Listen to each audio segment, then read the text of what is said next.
Joshua അധ്യായം 20. അഭയനഗരങ്ങൾ.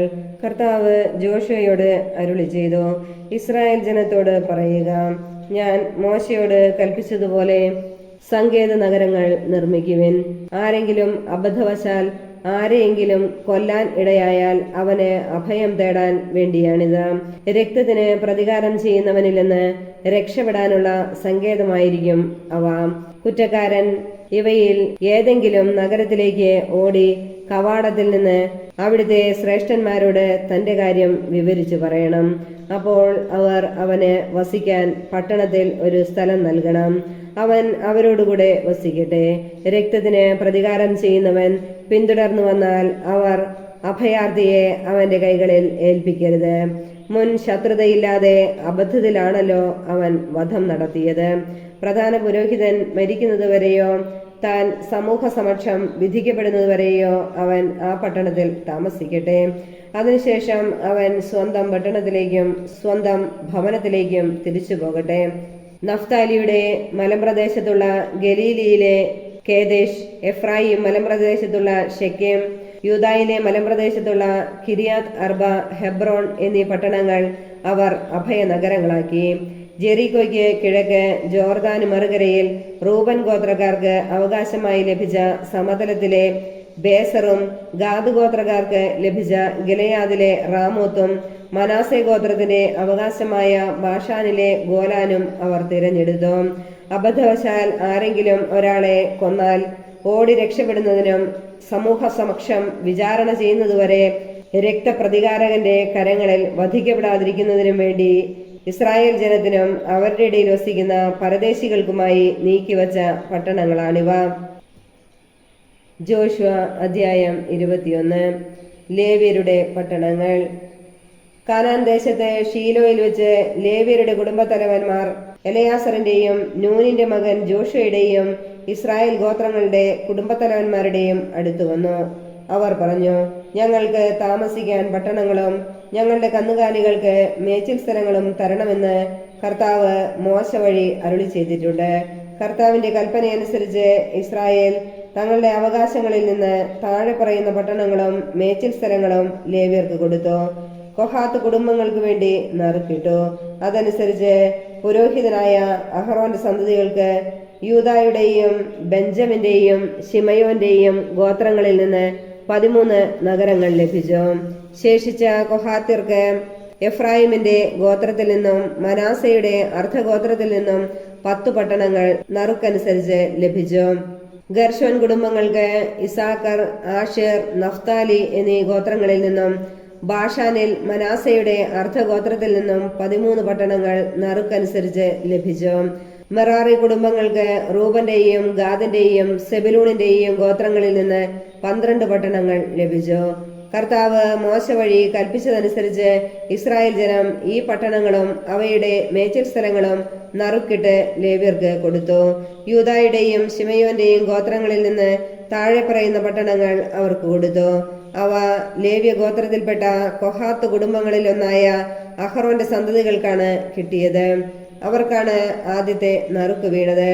അവർക്ക് യൂദായുടെ മലമ്പ്രദേശത്തുള്ള കിരിയാത്ത് അർബ, Hebron ചുറ്റുമുള്ള മേച്ചിൽ സ്ഥലങ്ങളോടുകൂടി ലഭിച്ചു. അർബ അനാക്കിന്റെ പിതാവാണ്.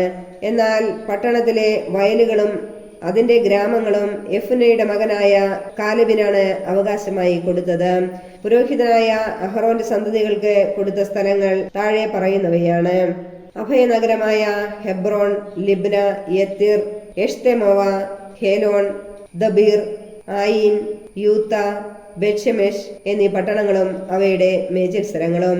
അങ്ങനെ ആ 2 ഗോത്രങ്ങളിൽ നിന്ന് 9 പട്ടണങ്ങൾ. കൂടാതെ ബെഞ്ചമിൻ ഗോത്രത്തിൽ നിന്ന് ഗിബയോൻ, ഗേബ, അനാത്തോത്ത്, അൽമോൻ എന്നീ 4 പട്ടണങ്ങളും അവയുടെ മേച്ചിൽ സ്ഥലങ്ങളും. പുരോഹിതനായ അഹ്റോന്റെ സന്തതികളുടെ അവകാശം. അങ്ങനെ 13 പട്ടണങ്ങളും അവയുടെ മേച്ചിൽ സ്ഥലങ്ങളും ആയിരുന്നു. ലേവി ഗോത്രജരായ ഇതര കൊഹാത്ത് കുടുംബങ്ങൾക്ക് എഫ്രായിം ഗോത്രത്തിൽ നിന്നാണ് പട്ടണങ്ങൾ നൽകിയത്. അവർക്ക് ലഭിച്ച സ്ഥലങ്ങൾ ഇവയാണ്: എഫ്രായിമിന്റെ മലമ്പ്രദേശത്തുള്ള അഭയനഗരമായ ഷെക്കേം, ഗേസർ, കിബ്സായിം, ബെത്ത്ഹോറോൺ എന്നീ 4 പട്ടണങ്ങളും അവയുടെ മേച്ചിൽ സ്ഥലങ്ങളും. ദാൻ ഗോത്രത്തിൽ നിന്ന് എൽത്തക്കെ, ഗിബ്ബഥോൻ, അയ്യലോൻ, ഗത്രിമോൺ എന്നീ 4 പട്ടണങ്ങളും അവയുടെ മേച്ചിൽ സ്ഥലങ്ങളും. മനാസയുടെ അർദ്ധഗോത്രത്തിൽ നിന്ന് താനാക്ക്, ഗത്രിമോൺ എന്നീ 2 പട്ടണങ്ങളും അവയുടെ മേച്ചിൽ സ്ഥലങ്ങളും. അങ്ങനെ ശേഷിച്ച കൊഹാത്ത് കുടുംബങ്ങൾക്ക് 10 പട്ടണങ്ങളും അവയുടെ മേച്ചിൽ സ്ഥലങ്ങളും ലഭിച്ചു. ലേവി ഗോത്രത്തിൽപ്പെട്ട ഗർശോൻ കുടുംബങ്ങൾക്ക് മനാസയുടെ അർദ്ധഗോത്രത്തിൽ നിന്ന് ബാഷാനിലുള്ള അഭയനഗരമായ ഗോലാൻ, ബെഷ്തെര എന്നീ 2 പട്ടണങ്ങളും അവയുടെ മേച്ചിൽ സ്ഥലങ്ങളും ലഭിച്ചു. ഇസാഖർ ഗോത്രത്തിൽ നിന്ന് കിഷിയോൻ, ദബേറാത്ത്, യാർമുത്ത്, എൻഗന്നീം എന്നീ 4 പട്ടണങ്ങളും അവയുടെ മേച്ചിൽ സ്ഥലങ്ങളും ലഭിച്ചു. ആഷേർ ഗോത്രത്തിൽ നിന്ന് മിഷാൽ, അബ്ദോൻ, ഹെൽക്കത്, റഹോബ് എന്നീ 4 പട്ടണങ്ങളും അവയുടെ മേച്ചിൽ സ്ഥലങ്ങളും ലഭിച്ചു. നഫ്താലി ഗോത്രത്തിൽ നിന്ന് ഗലീലിയിലുള്ള അഭയനഗരമായ കേദശ്, ഹമദ്ദോർ, കർത്താൻ എന്നീ 3 പട്ടണങ്ങളും അവയുടെ മേച്ചിൽ സ്ഥലങ്ങളും ലഭിച്ചു. അങ്ങനെ ഗർശോൻ കുടുംബങ്ങൾക്ക് ആകെ 13 പട്ടണങ്ങളും അവയുടെ മേച്ചിൽ സ്ഥലങ്ങളും ഉണ്ടായിരുന്നു. ലേവ്യരിൽ ശേഷിച്ച മെറാറി കുടുംബങ്ങൾക്ക് സെബുലൂൺ ഗോത്രത്തിൽ നിന്ന് യോക്നെയാം, കർത്ത, ദിംന, നഹലാൽ എന്നീ 4 പട്ടണങ്ങളും അവയുടെ മേച്ചിൽ സ്ഥലങ്ങളും നൽകി. റൂബൻ ഗോത്രത്തിൽ നിന്ന് ബേസർ, യാഹാസ്, കെദേമോത്ത്, മേഫാത്ത് എന്നീ 4 പട്ടണങ്ങളും അവയുടെ മേച്ചിൽ സ്ഥലങ്ങളും നൽകി. ഗാദ് ഗോത്രത്തിൽ നിന്ന് അഭയനഗരമായ ഗിലെയാദിലെ റാമോത്ത്, മഹനായിം, ഹെഷ്ബോൺ, യാസേർ എന്നീ 4 പട്ടണങ്ങളും അവയുടെ മേച്ചിൽ സ്ഥലങ്ങളും നൽകി. അങ്ങനെ ശേഷിച്ച ലേവി ഗോത്രജരായ മെറാറി കുടുംബങ്ങൾക്ക് ആകെ 12 പട്ടണങ്ങളാണ് ലഭിച്ചത്.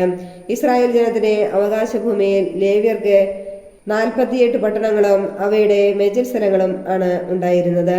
ഓരോ പട്ടണത്തിനും ചുറ്റും മേച്ചിൽ സ്ഥലവും ഉണ്ടായിരുന്നു. ഇസ്രായേൽക്കാർ ദേശം സ്വന്തമാക്കുന്നു.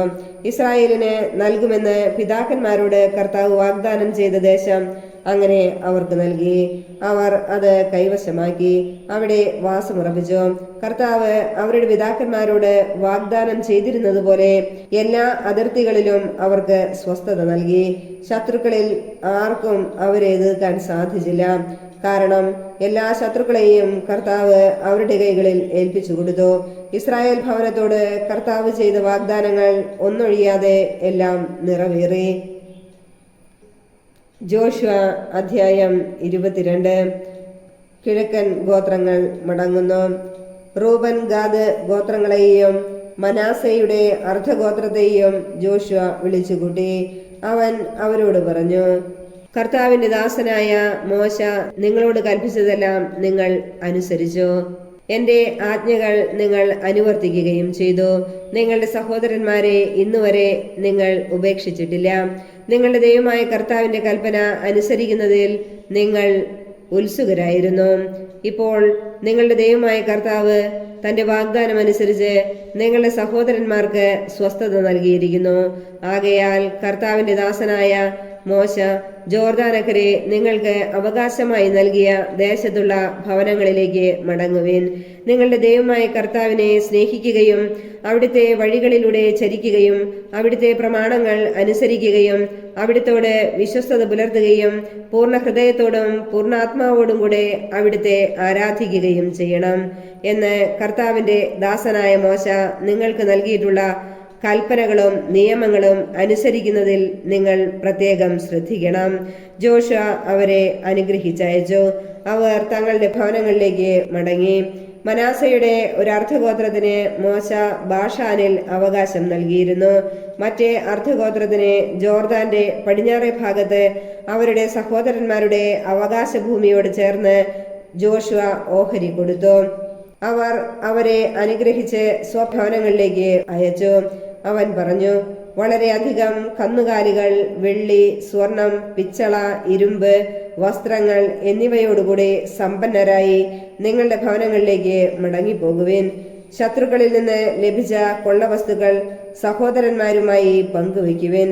അങ്ങനെ റൂബൻ, ഗാദ് ഗോത്രങ്ങളും മനാസയുടെ അർദ്ധഗോത്രവും ഇസ്രായേൽ ജനത്തോട് യാത്ര ചോദിച്ചതിനു ശേഷം കാനാൻ ദേശത്തുള്ള ഷീലോയിൽ വെച്ച് കർത്താവിന്റെ ദാസനായ മോശയുടെ കൽപ്പനയനുസരിച്ച് സ്വന്തമാക്കിയ ഗിലെയാദിലുള്ള ഭവനങ്ങളിലേക്ക് മടങ്ങി. ജോർദാന് സമീപം ബലിപീഠം. റൂബൻ ഗാദ് ഗോത്രങ്ങളും മനാസയുടെ അർദ്ധഗോത്രവും കാനാൻ ദേശത്ത് ജോർദാന് സമീപം എത്തിയപ്പോൾ നദീതീരത്ത് വലിയൊരു ബലിപീഠം നിർമ്മിച്ചു. ഇതാ റൂബൻ ഗാദ് ഗോത്രങ്ങളും മനാസയുടെ അർദ്ധഗോത്രവും ഇസ്രായേൽ ജനത്തിന്റെ അവകാശഭൂമിയിൽ കാനാൻ ദേശത്തിന്റെ അതിർത്തിയിൽ ജോർദാന്റെ തീരത്ത് ഒരു ബലിപീഠം നിർമ്മിച്ചിരിക്കുന്നു എന്ന് ഇസ്രായേൽ ജനം കേട്ടു. അപ്പോൾ ഇസ്രായേൽ ജനം മുഴുവനും അവരോട് യുദ്ധം ചെയ്യുന്നതിനു വേണ്ടി ഷീലോയിൽ സമ്മേളിച്ചു. ഇസ്രായേൽ ജനം പുരോഹിതനായ എലയാസറിന്റെ മകൻ ഫിനെഹാസിനെ ഗിലെയാദിൽ റൂബൻ ഗാദ് ഗോത്രങ്ങളുടെയും മനാസയുടെ അർദ്ധഗോത്രത്തിന്റെയും അടുത്തേക്ക് അയച്ചു. ഇസ്രായേൽ ഗോത്രങ്ങളിൽ നിന്ന് ഗോത്രത്തലവന്മാരായ 10 പേരെയും അവനോടുകൂടെ അയച്ചു. അവർ ഗിലെയാദിൽ റൂബൻ ഗാദ് ഗോത്രങ്ങളുടെയും മനാസയുടെ അർദ്ധഗോത്രത്തിന്റെയും അടുത്തു വന്നു പറഞ്ഞു, കർത്താവിന്റെ ജനം ഒന്നാകെ ഇങ്ങനെ പറയുന്നു, കർത്താവിനെ അനുഗമിക്കുന്നതിൽ നിന്ന് പിന്തിരിഞ്ഞ് അവിടുത്തെ എതിർത്തുകൊണ്ട് നിങ്ങൾ സ്വന്തമായി ഒരു ബലിപീഠം നിർമ്മിച്ചു. ഇസ്രായേലിന്റെ ദൈവത്തിനെതിരെ എന്തൊരതിക്രമമാണ് നിങ്ങൾ ഇന്ന് പ്രവർത്തിച്ചിരിക്കുന്നത്. പെയോറിൽ വെച്ച് നമ്മൾ പാപം ചെയ്തു. അതിന് ശിക്ഷയായി കർത്താവ് ജനത്തിന്റെ മേൽ മഹാമാരി അയച്ചു. ആ പാപത്തിൽ നിന്ന് ഇന്നും നമ്മൾ ശുദ്ധരായിട്ടില്ല. ഇത് പോരാഞ്ഞിട്ടാണോ കർത്താവിനെ അനുഗമിക്കുന്നതിൽ നിന്ന് പിന്തിരിയാൻ നിങ്ങൾ ഭാവിക്കുന്നത്? ഇന്ന് നിങ്ങൾ കർത്താവിനോട് മറുതലിക്കുന്നെങ്കിൽ നാളെ അവിടുന്ന് ഇസ്രായേൽ ജനം മുഴുവനോടും കോപിക്കും. ആകയാൽ നിങ്ങളുടെ ദേശം അശുദ്ധമെങ്കിൽ കർത്താവിന്റെ കൂടാരം സ്ഥിതി ചെയ്യുന്ന ദേശത്ത് വന്ന് ഞങ്ങളുടെ ഇടയിൽ ഒരു സ്ഥലം സ്വന്തമാക്കണം. നമ്മുടെ ദൈവമായ കർത്താവിന്റെ ബലിപീഠമല്ലാതെ മറ്റൊന്ന് നിർമ്മിച്ചുകൊണ്ട് അവിടുത്തോട് മത്സരിക്കുകയോ അതിലേക്ക് ഞങ്ങളെ വലിച്ചിഴയ്ക്കുകയോ ചെയ്യരുത്. സേറായുടെ മകൻ ആഖാൻ നേർച്ച വസ്തുക്കളുടെ കാര്യത്തിൽ അവിശ്വസ്തത കാണിക്കുകയും അതിന്റെ ശിക്ഷ ഇസ്രായേൽ ജനം മുഴുവനും അനുഭവിക്കുകയും ചെയ്തില്ലേ? അവന്റെ തെറ്റിന് അവൻ മാത്രമല്ലല്ലോ നശിക്കേണ്ടി വന്നത്. റൂബൻ ഗാദ് ഗോത്രങ്ങളും മനാസയുടെ അർദ്ധഗോത്രവും ഇസ്രായേൽ ഗോത്രത്തലവന്മാരോട് പറഞ്ഞു, സർവശക്തനായ ദൈവമാണ് കർത്താവ്.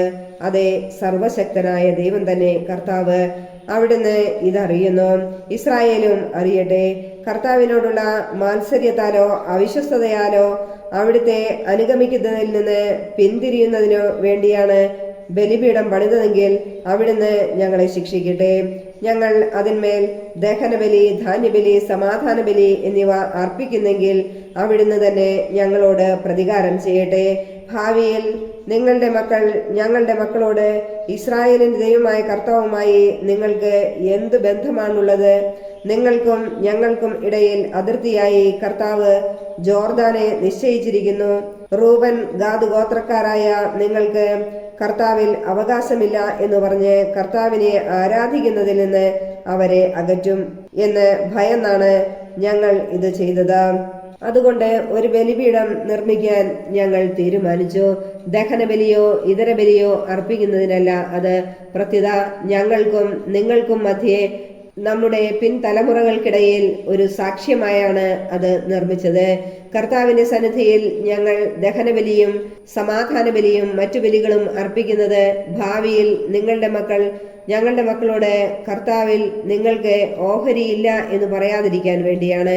ഞങ്ങളോടോ ഞങ്ങളുടെ പിൻഗാമികളോടോ ഭാവിയിൽ അവർ ഇങ്ങനെ ചോദിക്കുകയാണെങ്കിൽ ഞങ്ങൾ പറയും, ബലിക്കോ ദഹനബലിക്കോ അല്ല, നിങ്ങൾക്കും ഞങ്ങൾക്കും മധ്യേ ഒരു സാക്ഷ്യത്തിനായി കർത്താവിന്റെ ബലിപീഠത്തിന്റെ ഒരു മാതൃക ഞങ്ങളുടെ പിതാക്കന്മാർ നിർമ്മിച്ചതാണിത്.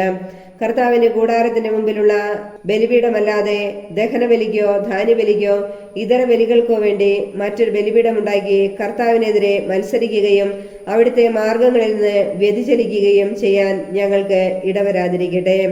റൂബൻ ഗാദ് മനാസെ ഗോത്രങ്ങൾ പറഞ്ഞ ഈ വാക്ക് കേട്ട് പുരോഹിതനായ ഫിനെഹാസും അവന്റെ കൂടെ ഉണ്ടായിരുന്ന ശ്രേഷ്ഠന്മാരും ഇസ്രായേലി ഗോത്രതലവന്മാരും തൃപ്തരായി.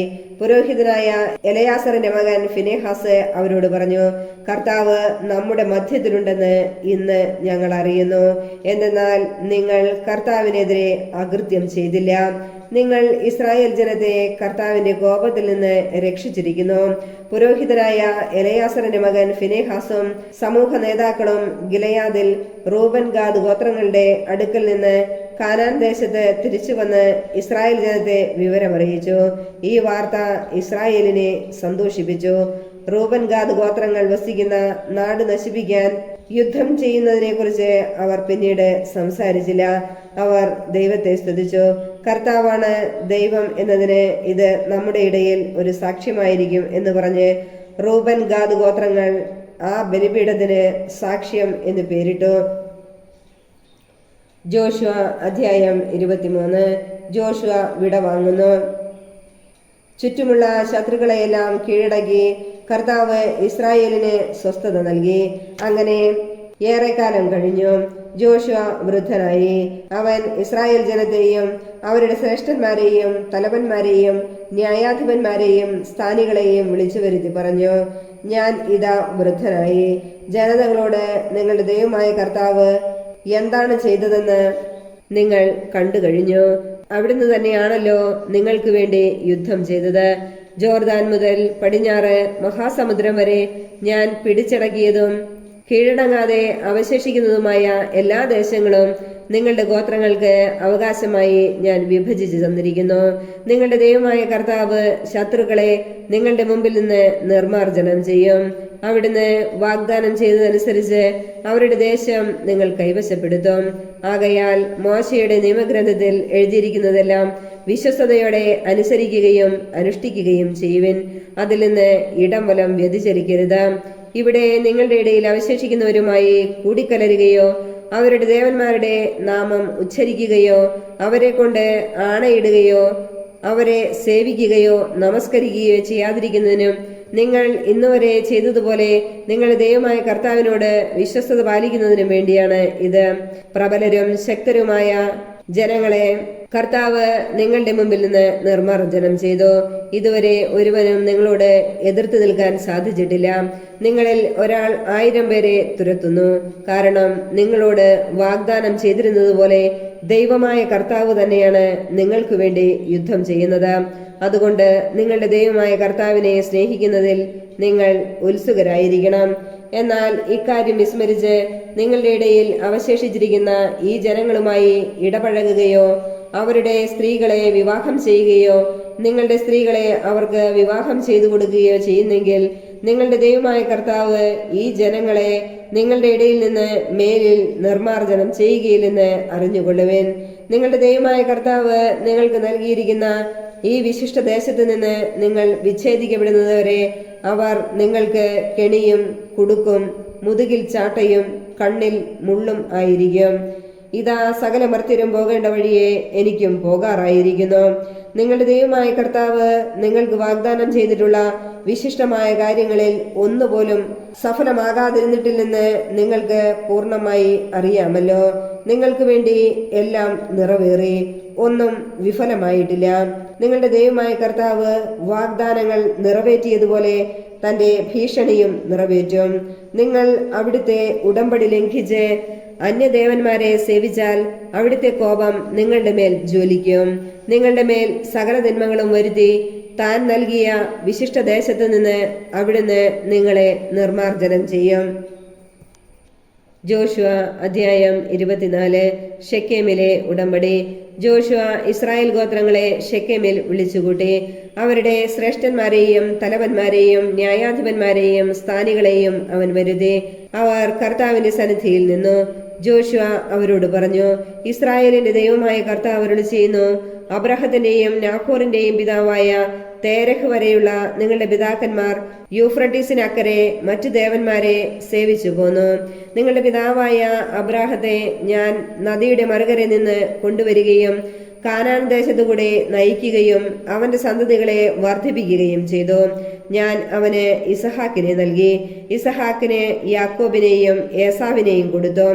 ഏസാവിന് സെയിർ മലമ്പ്രദേശം അവകാശമായി കൊടുത്തു. എന്നാൽ യാക്കോബും അവന്റെ സന്തതികളും ഈജിപ്തിലേക്ക് പോയി. ഞാൻ മോശയെയും അഹ്റോനെയും അവിടേക്ക് അയച്ചു. ഈജിപ്തിന്റെ മേൽ മഹാമാരികൾ അയച്ച് നിങ്ങളെ അവിടെ നിന്ന് മോചിപ്പിച്ചു. നിങ്ങളുടെ പിതാക്കന്മാർ ഈജിപ്തിൽ നിന്ന് പുറപ്പെട്ടു കടൽ വരെ വന്നു. അപ്പോൾ ഈജിപ്തുകാർ രഥങ്ങളോടും കുതിരപ്പടയോടും കൂടെ ചെങ്കടൽ വരെ നിങ്ങളെ പിന്തുടർന്നു.